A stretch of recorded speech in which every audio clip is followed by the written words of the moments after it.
friends. It is Sunday, January 30th, and I'm here to tell you about a couple of my favorite records.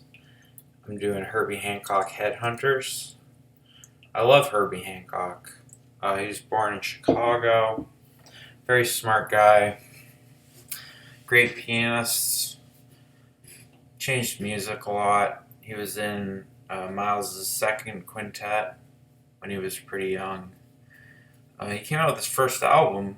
His first single, Watermelon Man, is kind of an iconic song, and that he wrote on his first record, and then a cover version of that became very popular. So apparently he lived off of like royalties from the Watermelon Man cover in his early career. But over the course of his solo career, you can really hear him expand into all sorts of different areas. From classic jazz to like the hard bop stuff. It's kind of where he starts, is in that hard bop, late 50s, early 60s era. I mean, his first record is 62, so we're already in hard bop. But he's doing it very competently, very good. He was the sideman for Donald Byrd and a few other musicians before he started releasing his own solo stuff. And he plays on a lot of the solo stuff that his band members are. Like his band members from the quintet, Ron Carter, Freddie Hubbard. Well, not Freddie Hubbard. I think Freddie Hubbard, he played on Freddie Hubbard's stuff. But Ron Carter, Tony Williams, these are both people that played with this era of Miles, and also played on early Herbie records. Like, that's the band that those musicians I just named are the band on Empyrean Isles, which is his breakout hard bop record. I'm an island boy, Cantaloupe Island boy. Empyrean Island boy, go make it, got a cantaloupe. Yeah, man. Just an island, Empyrean Island boy. Yeah, Empyrean Isles is a great record. It's about like weird, different planets in the heavens, and it's definitely worth listening to. As is Maiden Voyage. As is this transitional era where he's kind of trying to do the Bitches Brew Live Evil. I feel like trying to do the jazz fusion thing, but not in just a straight funk way like the two albums I'm going to review. After the hard bop stuff, he goes into this Miles Electric sounding period. Miles, at this point, wasn't having Herbie on the record usually, although he is on some of the jazz fusion records. It's usually Joe Zawinul or Chick Corea or some combination thereof on those records, playing the keyboards. Anyway, his period from 1970 to 73 is fertile and fantastic too. It's just more kind of complex jazz fusion stuff. Most of the songs are 15 minutes and very complicated. And these records, Mwandishi Crossings, Sextant, these are all great records. I think they're all 10s. I think Herbie Hancock has a lot of perfect 10 records. But in order to review, I wanted to start with my most listened to, my favorites, the most accessible, what I think should be your starter kit if you want to listen to Herbie Hancock, which is the funk. That dirty, dirty funk, that filthy funk that he gets into on specifically 3 albums, really, but on specifically these 2 albums that I'm going to review. And then I'm going to just tell you to buy the other 3 albums. Headhunters. Everybody knows this record. Even if you don't know jazz, you know do do do do do do do do do do do. The synth line, the synth bass line, that is the bass for this song. But then the actual bass is more like a guitar. It's this. That's what the bass is doing, while Herbie's doing the bass line with the thump thump thump. And it builds on this groove. It just has a simple drum beat, has that simple repeating synth bass, and just builds up this world of funk. It just makes you want to dance, makes you want to party. Just feels great listening to this song. And being that it's called Chameleon, it, kind of goes whatever. The horn solos go pretty far out, and they kind of take that simple funk groove as far as they can take it, and then it kind of expands and collapses and turns into a more melodically complex thing, and then kind of returns to the funk, which is kind of the formula of a lot of the songs on these two albums. But Chameleon, man, just one of the greatest funk songs ever. Maybe the greatest. Not my personal favorite, but I imagine it's pretty high up there. If you look up what are the great funk jazz fusion songs, this will probably be the most popular one. For a good reason, it's a great song. Watermelon Man, also a great song. This is him rewriting his first single from his first record, but completely changing it. It's on that and then the bass line is just really slow. As opposed to the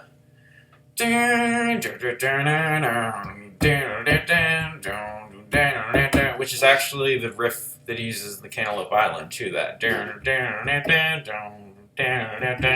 That's like one of Herbie's signature riffs, but he uses it to great effect on Watermelon Man. It's a fantastic song. Whole first side of this record, it's funky dance party. Can't argue with any part of it.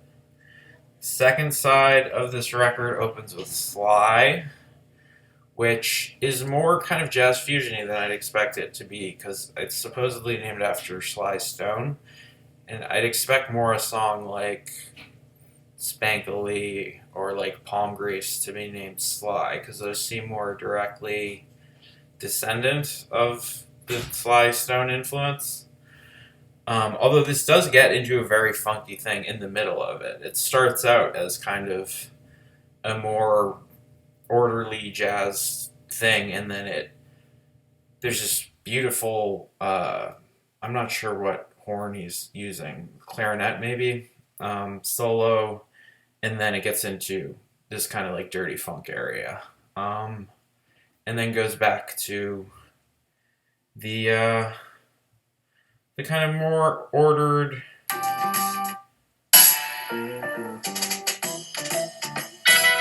but yeah, that's pretty funky to begin with. What its root is pretty funky. So it stays funky the whole time. Vane Melter is not that funky. It's a song he wrote about his friend who overdosed on heroin. And it's a beautiful song, but it's more in the tradition of the early 70s Herbie albums, where it's just kind of a ballad, kind of just like a pretty melodic thing. There's not a ton of funk, but after the funk you've been through, it feels earned to have a closer that's just more melodic. It's a very pretty song and a nice way to end the record. And in this era, basically all Herbie Hancock records are either 3 or 4 songs. Thrust, I like even better than Headhunters. This is my favorite Herbie Hancock album. This is my favorite straight up funk album. With the possible exception of a Meters record and a Sly Stone record, I'm ranking all the music. So I'll have all the records in order. Then I'll have a playlist of all of the best music. I will resequence it so that it's all one big song. That's the big idea. I think it's fun. If you like mixtapes, this is like, oh, what if you take every single song you love, every album that you love, and you made an entire mix of the whole thing, and then you share it with everybody? I could just share the playlist. That would be free, but I want to actually give you a direct way to listen to the playlist, which Basic Bass Radio has exactly 3,333 songs on it when I'm in between editing it. And then when I'm editing it, then when it's done, it's 3, 3, 3, 3. 3, 3, 3, 3. because of numerology. I'm not going to explain my numerology stuff. Although I have explained it if you've been paying attention, but most of you probably don't believe or care much about numerology. So I'll go back to reviewing my favorite Herbie Hancock album, which is Thrust. This album is amazing. This album just makes me want to boogie. It's just everything that's right in the world is in this album. Thrust starts off with this great bass, this great percussion, and this funky synthy Herbie line, and it's just that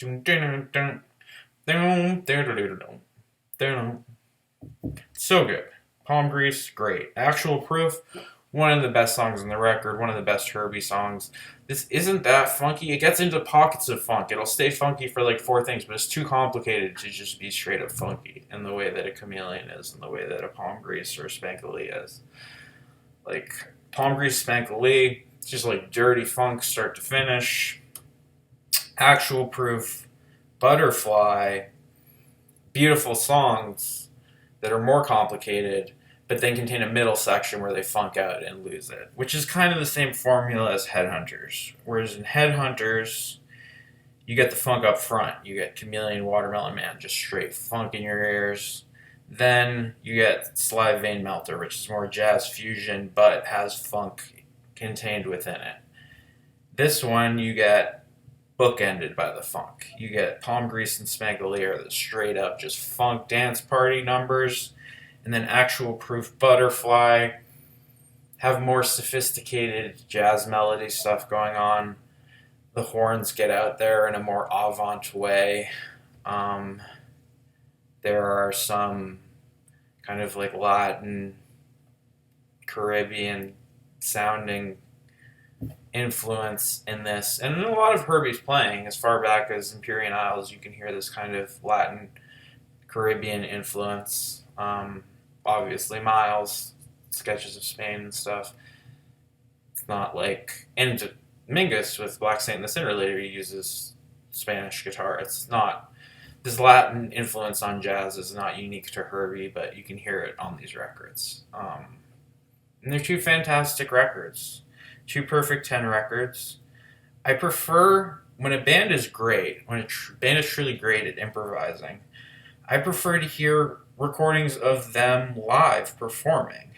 And so I can't, in good conscience, do these reviews and not also insist that you get Flood by Herbie Hancock, which is the Headhunters of this era. I believe it was recorded in 1975, and it's an amazing live album that has a lot of the songs from Thrust, a few older gems kind of rearranged, and then ends with Hang Up Your Hang-Ups, which is one of my favorite Herbie Hancock songs. One of the great, just kind of synth, bass, funk foundations in all of music. Which is on Manchild, I believe. Manchild and Secrets, I think, are also 10s. I have to re-listen to them. But I believe all the Headhunters era Herbie Hancock records are 10s. As well as these transitional ones, as well as the late hard-bopped ones. And some of the 80s ones. I have to listen more to some of the late 70s and 80s ones. And the 90s ones, I haven't even heard most of them. So he very well could have more 10s. But he certainly has at least the ones I mentioned so far in this. And he certainly, at the top of those in my ranking, has 3 of the greatest funk albums ever made, which are Thrust, Headhunters, and Flood, which is a live recording of the band The Headhunters performing the material from these albums, as well as kind of funkifying some other Herbie material. And all 3 of these records put you in an amazing mood, make you want to move around and dance. If you like to exercise, I imagine they'd be great to work out to, because it just sounds like movement. It just sounds like grooving. Just sounds incredible. And they're perfect records. So go listen to them. And Hare Krishna. praise Jesus, Mazel Tov, Allahu Akbar, whatever your thing is. Whatever God is, go find that. Whatever love is, go be that. Where there is darkness, bring light.